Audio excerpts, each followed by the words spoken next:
경기도 광주시 새누리당 노철래 의원입니다.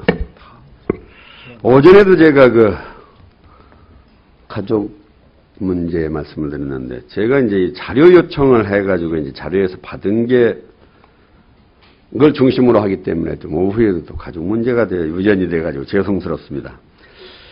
이준석 후보님의 그 2006년도 재산신고 내역을 보니까 장남과 차남의 예금 부분에 각각 상호저축은행 예금 3천만 원씩 순증한 것으로 되어 있어요.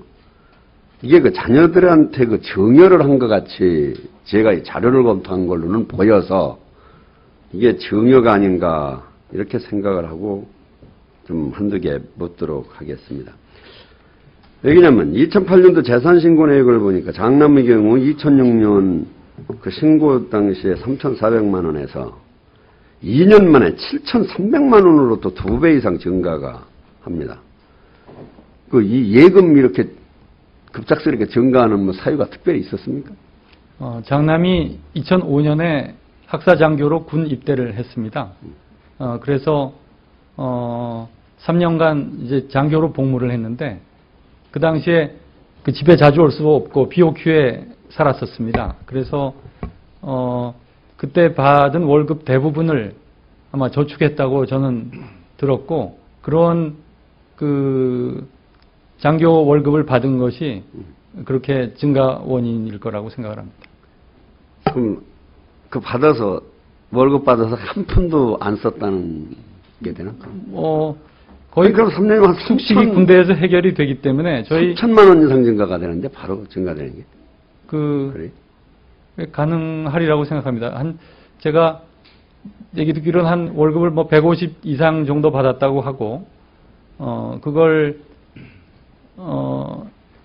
우리 아이가 그래도 그 사병들을 위해서 뭐 사병들한테 회식이나 이런 거는 뭐 돈이 많이 안 드니까 이렇게 꽤 했다고 합니다. 그래서 그런 것 이외에 집에 왔다 가는 교통비 이런 것 말고는 다 저축을 했다고. 그래서 저도 제 주변에 학사장관 친구들을 물어봤더니 그건 그 장교들이 뭐 자기 월급 나오는 거 그건 다 쓰는 경우로 그렇게 얘기들 하더라고. 그래서 하여간 성실하게 착하게 자기 관리를 하면 뭐 잘 먹을 수도 있는데 저희 너무 집은 많이 불어나다 보니까 이제 그런 그 의문점을. 저희 집은 어릴 때부터 뭐 아이들에게 금검절약을 제가 강조를 해왔고, 그래서 아이들이 다 그걸 실천해 준 데 대해서 고맙게 생각하고 있습니다. 아무런 그건 뭐 아주 고마운 거죠. 그냥 이어서 그 장남은 2008년 그럼 군에서 전역한 이후 금융권에서 취직했고 2011년 재산신고 시 9,400만 원의 예금을 또 신고합니다. 그리고는 2012년에는 독립생계를 이유로 고지 거부를 해요. 예. 후보님이 그 재산 신고를 할 때 고지 거부를 하는데, 후보자는 여기에서 이 서면 답변을 통해서 장남이 임대차 보증금 2억 9천만 원에 전세로 거주하고 있다고 하면서 임대차 보증금은 장남과 며느리가 저축한 예금, 은행 대출금 7천만 원이었다고 그래요, 그때. 모아서 마련했다고 했습니다. 그럼 그 제출한 자료를 보니까 전세계약서, 그걸 내용을 보니까 계약일이 2011년 1월 13일이고 잔금 지급일이 3월 21일입니다. 3월 20일. 그럼 고지거부 하기 전 마지막 재산신고 당시 예금이 9,400만 원에 불과하던 게 3개월이 채 안 돼서 2억 9천만 원짜리 전세를 들어갈 수 있다고 하는 게 이게 과연 이해가 되는 증가인가 싶어서 설명드리겠습니다. 예. 우선 이제 7천만 원은 대출금이라서 예, 2억 2천이 필요합니다. 예. 그런데 저희 아이가 이제 군 생활 3년간 한 퇴직금까지 포함해서 제가 그런 질문이 나오실 것 같아서 아이한테 확인을 해보니까 한 군에서 한 5,500 정도 만들었다고 합니다. 5,500? 예. 그렇게 하고 제대하고서 그러니까 결혼까지 한 2년 남짓 이제 증권회사를 다녔는데 증권회사는 아시다시피 그냥 단순 월급이 아니라 이 성과급입니다. 그래서 본인이 노력을 많이 한 결과 상당한 수입이 되었다고 합니다. 그런데 그 부분도 이상하네요. 그럼 제가 조금 전에 말씀드린 상호저축은행에 3천만 원이 있었는데 분을 제대면서 5,500만 원이면 이게 8,500만 원이 돼야 되는데 그러면 7,300만 원으로 그럼 신고를 했죠 그때? 그럼 그 부분도 이상하죠. 그렇다면. 글쎄요, 그건 제가 아이가 그러니까 저희가 재산 등록할 때는 예금돼 있는 부분은 통보가 다 옵니다. 그래서 그 통보가 온 대로 신고를 하는데 여기 주신 자료를 보고 제가 지금 뽑은 거예요. 아마 주식의 형태로 가지고 있었는지 그러니까 지금 말씀드린 5,500만 원을 예금을 했다라고 한다면 당초에 저축은행에 3천만 원이 있었으니까 그걸 플러스하면은 이게 8,500이 돼야 되는 거죠. 그런데 7,300으로 신고를 했단 말이에요. 그래서 이제 그 부분도 어떻든 제가 보기에는 자료상에 나타난 걸로 보면 의문점이 생겨요. 그럼 이제 그 이상 얘기해야 이제 똑같은 말일 거니까.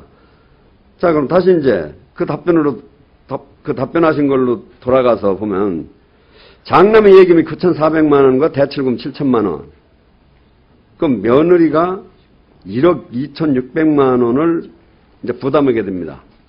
그렇죠? 2억 9천만 원이라고 한다면. 그것을 며느리가 다 부담을 한 것은 아닙니다. 그럼 누가 부담한 거예요? 아이가 그 예금만 있는 것이 아니라 다른 형태로 아마 다른 예금도 있었을 겁니다. 아들한테? 예금인지 주식인지 잘 모르겠습니다만 그러니까 저희 큰아이 부부가 한 7년 동안 연애를 해서 결혼을 했습니다.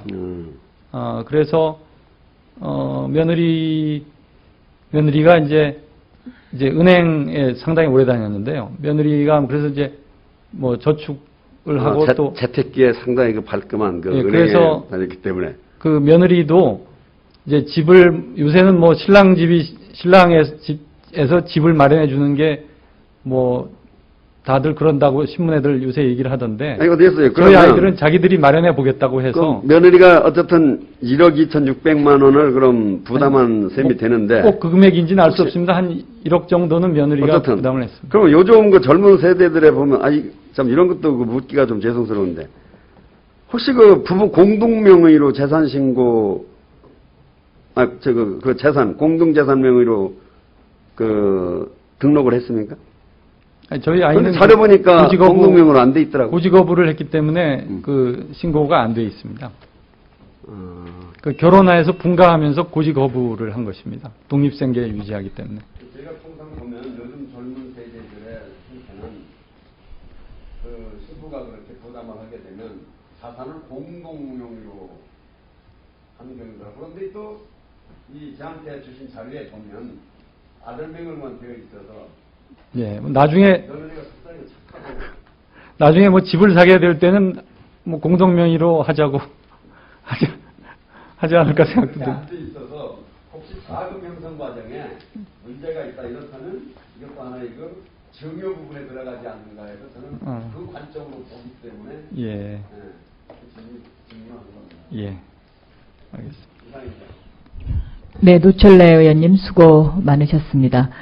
보충질의 마지막 순서인 것으로 보입니다. 민주당의 이춘석 의원님 질의해 주십시오. 예, 전북